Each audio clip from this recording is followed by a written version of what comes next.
Assalamualaikum warahmatullahi wabarakatuh. Hai teman-teman semuanya, dengan Fadil di sini. Pada kesempatan kali ini saya akan mereview sebuah alat pertukangan, yaitu Crispo Impact Drill 13 mm dengan seri 1006-4703 yang saya beli 1 tahun yang lalu di S Hardware. Untuk harganya teman-teman bisa lihat di deskripsi ya. Ini akan saya review secara lengkap untuk spesifikasi dan kelengkapannya, serta nanti saya akan tunjukkan ke teman-teman semuanya bagaimana cara menggunakannya. Oke, untuk lebih jelasnya simak video ini sampai selesai ya teman-teman. Oke, yang pertama ini adalah mesin bornya ya teman-teman. Impact drill 13 mm, maksudnya adalah untuk mata bornya maksimal yang bisa dipakai adalah 13 mm. Kemudian untuk mengoperasikan mesin bor ini membutuhkan daya sebesar 500 watt ya teman-teman. Kemudian bagian ini adalah bagian drill cuk ya, atau bagian cuknya yang nanti akan dipasang mata bor.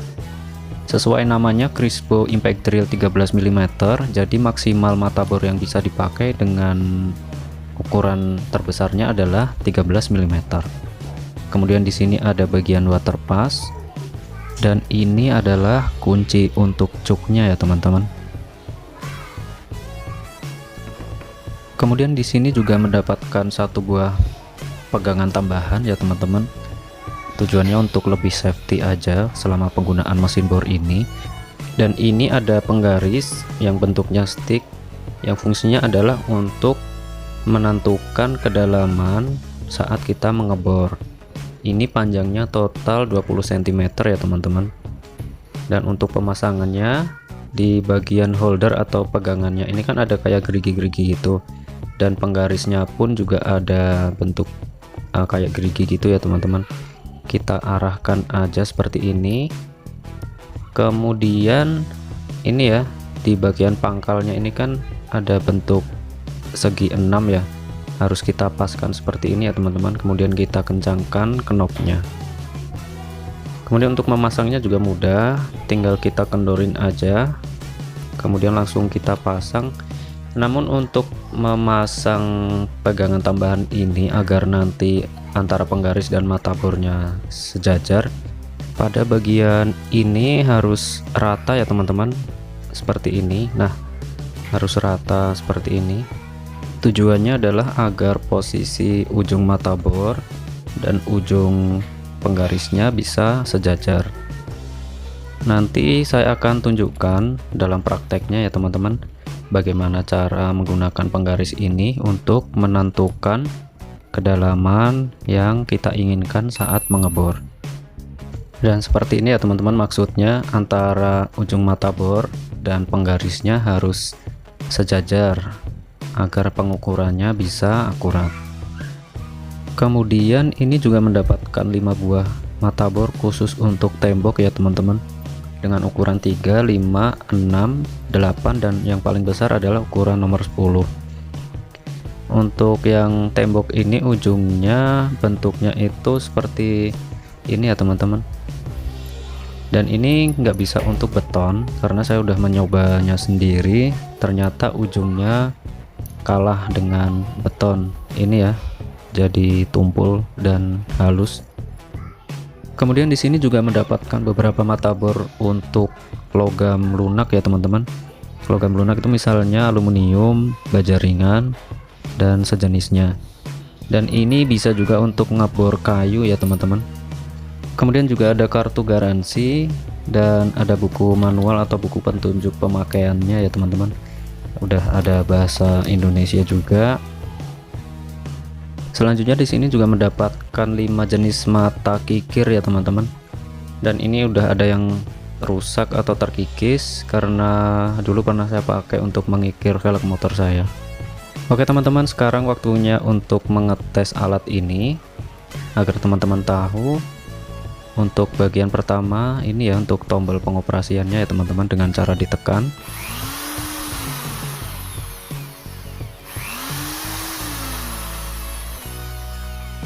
Kemudian untuk mengatur kecepatan dengan cara memutar di bagian ini ya teman-teman. ada 12 tingkat kecepatan. Ini adalah yang paling pelan ya. Untuk mengaturnya di bagian ini teman-teman, searah jarum jam untuk menambah dan berlawanan arah jarum jam untuk mengurangi.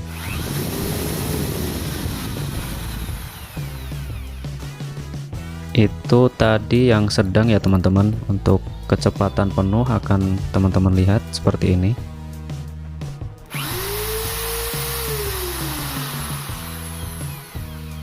Kemudian di atasnya tombol ada tuas untuk mengatur arah perputaran bor ya teman-teman, yang bekerja secara berlawanan. Ini saya coba arahkan ke kiri, maka nanti bornya akan berputar ke kanan. Begitu juga sebaliknya. Seperti ini ya teman-teman. Sekarang saya arahkan sebelah kanan, maka perputaran bornya ke sebelah kiri. Kemudian di mesin bor ini juga terdapat fitur semacam cruise control ya teman-teman, yang kayak di mobil-mobil gitu, yang fungsinya agar mesin dapat tetap berputar tanpa kita memencet tombolnya terus-menerus. Namun caranya harus ditekan tombol utama dan selanjutnya baru kita pencet tombol penguncinya.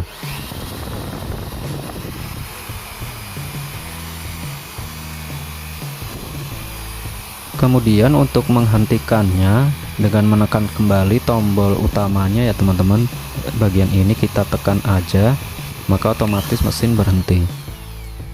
Kemudian di sebelah kiri ini ada tombol untuk mengatur fitur impact ya teman-teman, dan yang sebelah kanan ini untuk drill atau ngebor biasa. Bedanya apa?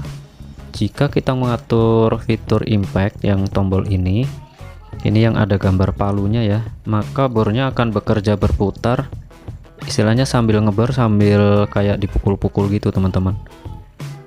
Misalnya digunakan untuk mengebor tembok, beton, dan sejenisnya.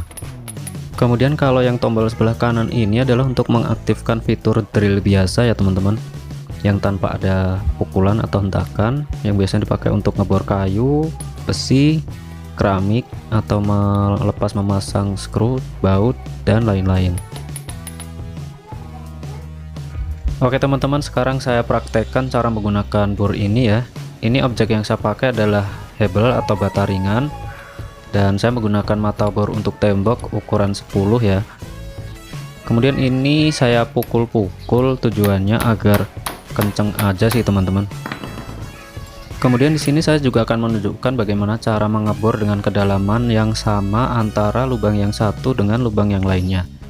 Dengan memanfaatkan penggaris ini ya, saya akan mengebor dengan kedalaman 5 cm ya teman-teman. Teman-teman bisa lihat bagaimana caranya. Untuk cara menentukannya, syaratnya harus sejajar dulu ya teman-teman antara penggaris dan mata bornya. Nah, untuk menentukan 5 cm nya itu kita ukur dari sini. Ini kita ambil 5 cm dari sini ya teman-teman. Ini 1 2 3 4 5 nya pas di angka 10 ya teman-teman ini. Kemudian kita kencangkan knob untuk ngunci penggarisnya, baru kemudian kita ngebor sesuai kedalaman yang kita inginkan. Jadi teman-teman, untuk mata bornya ini nanti akan masuk 5 cm karena tertahan dari penggarisnya, jadi akan sama dengan panjang yang udah kita atur di sini tadi. Oke, sekarang saya akan terapkan untuk mengebor hebel dengan kedalaman 5 cm ya. Teman-teman bisa melihat bagaimana hasilnya nanti.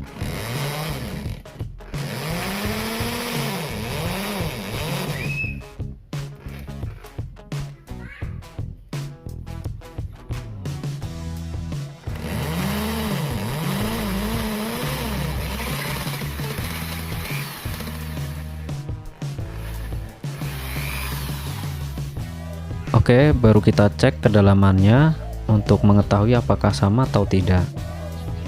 Dan ini sama ya teman-teman, kedalamannya kurang lebih 5 cm dua-duanya. Kemudian di sini saya akan mencoba mengebor baja ringan menggunakan mata bor yang khusus untuk logam lunak tadi ya teman-teman. kecepatannya harus rendah ya teman-teman untuk mengebor jenis logam.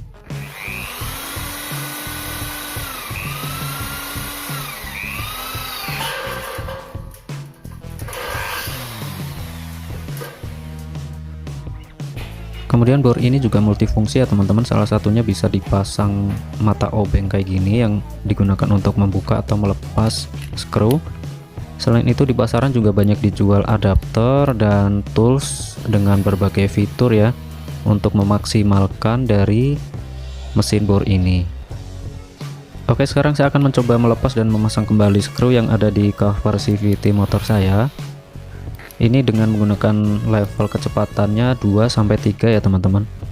Perlu diperhatikan juga untuk mengatur arah putarannya saat melepas dan mengatur perputaran saat memasang kembali.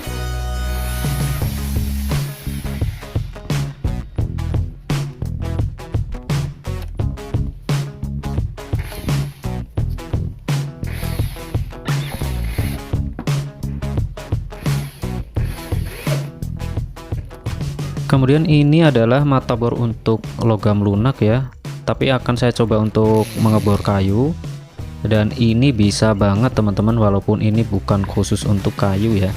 Saya udah pernah nyoba berkali-kali juga untuk mengebor kayu menggunakan mata bor ini.